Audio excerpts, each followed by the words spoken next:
title of this story is Red Lines and Bloody and Bloodlines. The Great Depression, a feast of despair. You ever hear a stomach scream? Not growl, not rumble, scream. It's a high, wet sound, like something crawling at the inside of a coffin. They called it the Great Depression, but I knew it better. It wasn't sadness, it was hunger in a Sunday dress. People lined up for hope like it came in a can. Fathers wore their shame like overcoats. Mothers carved emptiness into lullabies. And I became charity. They didn't know, not at first. Not the men who let me ladle soup with hands that had crushed skulls. Not the priest who offered me shelter in the back of his failing mission, thinking I was just another widow of the war. Not the children who laughed when I juggled apples with bloody fingernails. I made them feel warm. That was my trick. Not illusion,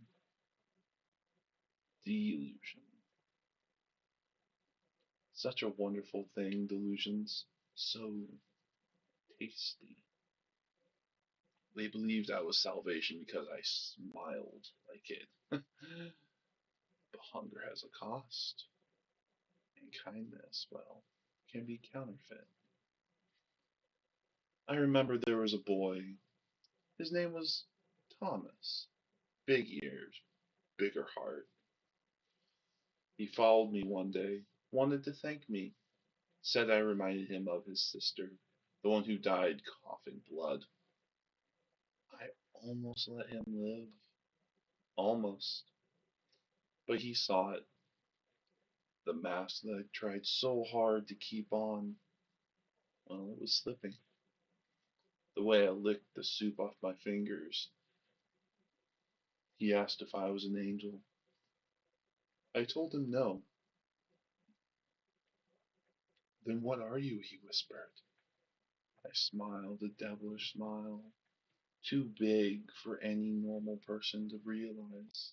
And I said, what the world becomes when it's starving enough to forget who it used to be. I then kissed his forehead. Now he's part of me. So when people talk about that time, about Wall Street, the Dust Bowls, and Roosevelt and broken men, I remember Thomas, the last boy who thought mercy wore an apron.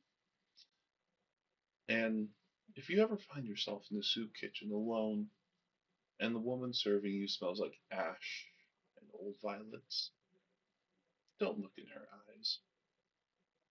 Or do, because you know she likes the delusional, desperate ones the best.